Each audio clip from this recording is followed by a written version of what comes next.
অনেক আমরা সহ্য করেছি। এই যে আমার নামে আজকে একটা মামলা হলো, মানহানির মামলা।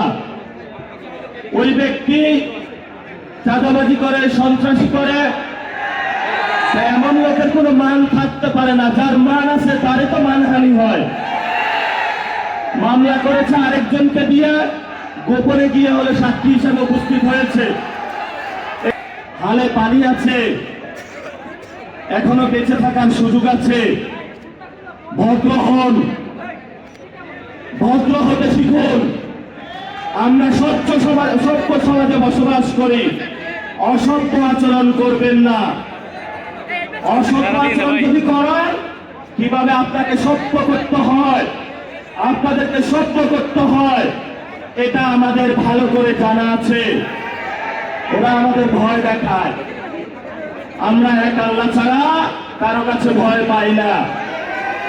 মামলা হামলা অনেক আগে পার করেছি।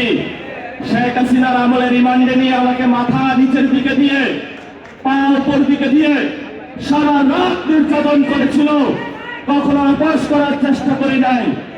তুমি কোন চাকের বাল আব্বাস? তুমি আসছো এখানে মামলা করতে, গুনার টাইম নাই। সিনিয়র সিটিজেন আসেন, সিনিয়র সিটিজেন আসেন, আমরা সম্মান করতে চাই।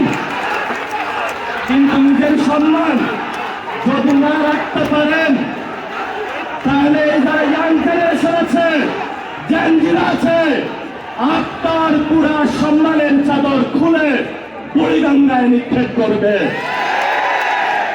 আমরা ধৈর্য ধারণ করতেছি। আমরা